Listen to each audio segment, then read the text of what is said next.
तो hello friends, welcome to easy English summary. तो आज की क्लास में हम पढ़ने वाले हैं क्लास 12 का एक चैप्टर जिसका नाम है रेड ट्रैप। और ये जो चैप्टर है ये एक रेड ट्रैप सेलर के ऊपर है जो कि बहुत ही ज्यादा कमजोर सा दिखता था। वो माल न्यूट्रिशन था और उसके गाल पूरी तरीके से अंदर थे और वो पेश से एक थीव भी था। वो कभी कभी चोरियां भी किया करता था और वो ज्यादातर टाइम फ्री ही रहता था क्योंकि उसके जो रेड ट्रैप्स थे वो ज्यादा बिका नहीं करते थे और वो रेड ट्रैप का जो सामान होता था वो भी अपने आसपास से ही जुटा लिया करता था और फिर रेड ट्रैप बनाया करता था। वो सोचता था कि ये जो ओशन है, ये लैंड है, ये जो हम देख सकते हैं अपने आसपास, ये सब एक रेड ट्रैप है और हम इसके बेड में फंस जाते हैं। और इसका बेड क्या है?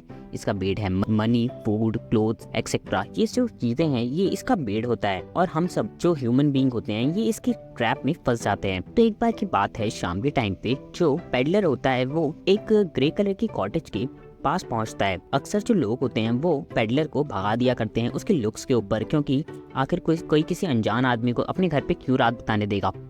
लेकिन जब उसने उस ग्रे कॉटेज के ऊपर नॉक किया तो अंदर से एक ओल्ड मैन निकला जो कि अकेला रहा करता था। उसकी वाइफ नहीं थी उसके साथ। तो वो उस रेड ट्रैप सेलर को देखकर काफी ज्यादा खुश हो गया और फिर उसने उसे अंदर बुलाया, उसके लिए डिनर बनाया, उसे स्मोक दिया, उसके साथ कार्ड्स खेले और उसे बताया कि एक आयरन मिल में काम करता था, लेकिन अब मैंने वहाँ से काम छोड़ दिया है और मैं यहाँ पर दूध बेचने लगा हूँ। मेरी जो काव है वो बहुत ही ज़्यादा अच्छी है, वो बहुत ज़्यादा दूध देती है तो मुझे बहुत प्रॉफिट होता है। अभी लास्ट मंथ ही मैंने 30 क्रोनोस कमाए। और फिर इसके बाद वो उस 30 क्रोनोस का जो पैकेट है वो पेडलर को दिखाता है कि ये देखो, इस थैले में रखे हैं 30 क्रोनोस। और फिर वो उस पैकेट को वापस जाकर रख देता है। फिर इसके बाद सुबह के टाइम पे जो पेडलर होता है वो वापस चला जाता है, निकल जाता है बाहर, और जो क्राफ्टर होता है वो भी चला जाता है दूध निकालने के लिए। लेकिन जो पेडलर होता है वो वापस आता है कुछ टाइम के बाद और फिर इसके बाद वो जो ग्लास विंडो होती है उसे तोड़ता है और उसमें से जो 30 क्रोनोस का बैग होता है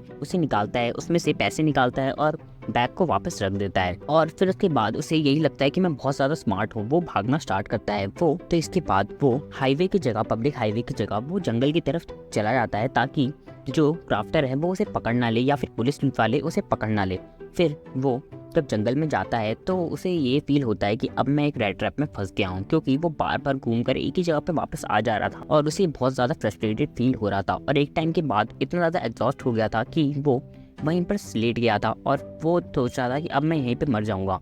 थोड़ी देर के बाद उसे कहीं से दूर से आवाज़ें आ रही थी आयरन को पीटने की। फिर वो उस साउंड को फॉलो करता है और फिर इसके बाद वो एक आयरन मिल में पहुंच जाता है। वो जो आयरन मिल होती है वो बहुत ज़्यादा बड़ी होती है। उसके अंदर कोई रॉड को पिघला रहा होता है, कोई रॉड से आयरन की पिटाई कर रहा होता है और वहाँ बहुत बड़ी बड़ी मशीनें होती है जहाँ पर लगातार काम चल रहा होता है। फिर जो पेडलर है वो फर्नेस के पास जाके खड़ा हो जाता है। फर्नेस जो होता है वो भट्टी होती है और उसके पास जाकर वो खड़ा हो जाता है ताकि उसे थोड़ी गर्मी मिल सके। उसे फील होता है कि वो थोड़ी देर वहाँ पर खड़े होने के बाद वो वहीं पे लेट जाता है। फिर वहाँ पर एक ब्लैक स्मिथ आता है जो वहाँ पे काम करता है। फिर वो कहता है तुम चाहो तो यहाँ पर सो सकते हो, मैं तुम्हें यहाँ से भगा नहीं रहा। फिर थोड़ी देर के बाद वहाँ पर एक आयरन मास्टर आता है जो कि उस मिल का ओनर होता है। उसे ऐसा लगता है कि ये जो पेडलर है ये उसका ओल्ड रेजिडेंटल कॉर्मेट है, मतलब उसका एक आर्मी फ्रेंड होता है। उसे लगता है कि ये वो है। वो मिसअंडरस्टैंड कर जाता है पेडलर को उस आदमी से। फिर वो उसे बोलता है कि अरे नील्स, और तुम कैसे हो? तुम यहाँ क्या कर रहे हो? क्या तुमने आर्मी छोड़ दी? मुझे समझ नहीं आ रहा तुम्हारी ऐसी हालत कैसी हुई। चलो एक काम करो, सब छोड़ो और तुम मेरे साथ चलो। फिर पेडलर को ऐसा लगता है कि वो उसे थोड़े से पैसे दे देगा। शायद उसे लगा कि उसका फ्रेंड है तो उसे कुछ पैसे वैसे दे देगा। लेकिन जो आयरन मास्टर था उसने उसे सीधा अपने घर पे इनवाइट कर लिया। उसने कहा कि चलो तुम मेरे घर चलो, मैं तुम्हारे साथ क्रिसमस मनाना चाहता हूँ। कल क्रिसमस है, हम बहुत मजे करने वाले हैं, चलो चलो जल्दी चलो। लेकिन जो पेडलर होता है उसे पता होता है कि अगर मैं इसके साथ गया तो इसे पक्की बातें पता चल जाएगा कि मैं कोई इसका फ्रेंड नहीं हूँ और फिर ये पक्की बातें मुझे वहाँ से भगा देगा और हो सकता है मुझे पुलिस के भी दे दे क्योंकि मैंने चोरी भी करी हुई है। फिर इसके बाद थोड़ी देर के बाद जब वो अपने घर चला आता है आयरन मास्टर, उसकी जो एक बेटी होती है जिसका नाम होता है एडला, वो कार में बैठकर अपने एक सर्वेंट वैलेट के साथ मिल में आती है। और फिर इसके बाद जो वो एडला होती है वो अंदर आती है और वो एक फर कोट के साथ वहाँ पर आती है। वो देखती है कि जो पेडलर है वो आराम से सो रहा होता है और उसके सर पर कैप लगी हुई होती है, मतलब मुंह पे उसने कैप रख रखी होती है। और वो जैसे ही उस कैप को हटाती है तो वो देखती है कि जो पेडलर है उसकी एक आंख खुली हुई होती है। वो जो पेडलर है वो एक आंख खोल कर ही सोता है ताकि वो चौकन्ना रहे और कोई उसे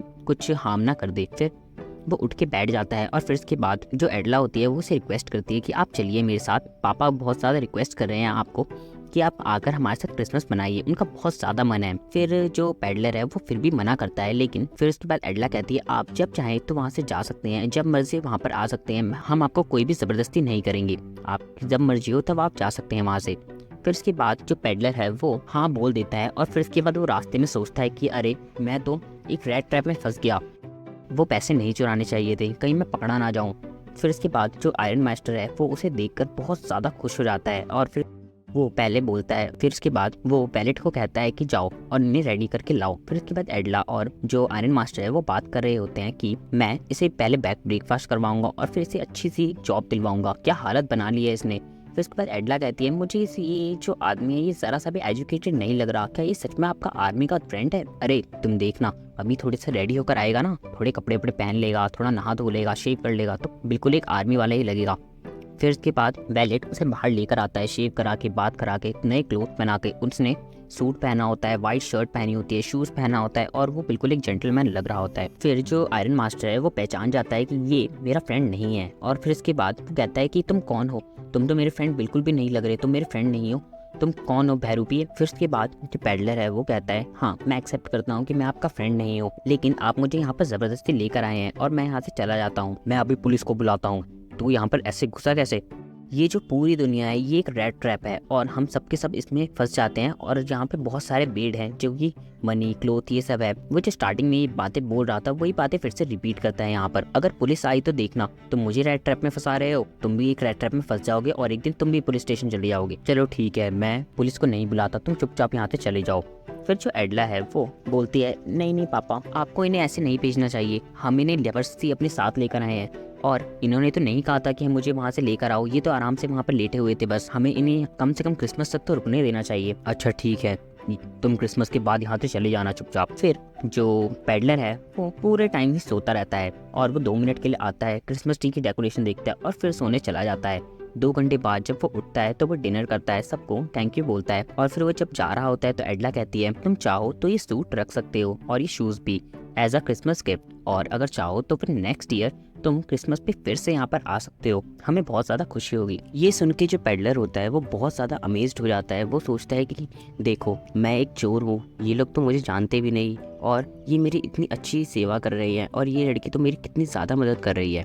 जो आयरन मास्टर और एडला होते हैं वो लोग चर्च जाते हैं और वहाँ उन्हें पता चलता है कि जो ये रेड ट्रैप सेलर है, ये जो क्राफ्टर है उसके 30 क्रोनोस चुरा के भागा है। फिर जो आयरन मास्टर है वो एडला को कहता है देखो तुमने एक चोर को अपने घर पे रख लिया, तुम्हें दुनियादारी की बिल्कुल भी कदर नहीं है, तुम्हें बिल्कुल नहीं पता कि लोग कैसे कैसे होते हैं। अब तुमने एक चोर को अपने घर पे रख लिया, पता नहीं अभी तक उसने क्या क्या चुरा लिया होगा। जो पेडलर होता है वो ऑलरेडी वहाँ से जा चुका होता है जब वो घर पहुँचते हैं तो, और वो पीछे एक लेटर छोड़ के जाता है जिसमें उसने लिखा था कि एडला तुमने मुझे बहुत अच्छे से ट्रीट किया, मैं बहुत ज़्यादा खुश हूँ, मुझे आज तक किसी ने इतनी अच्छी तरीके से ट्रीट नहीं किया।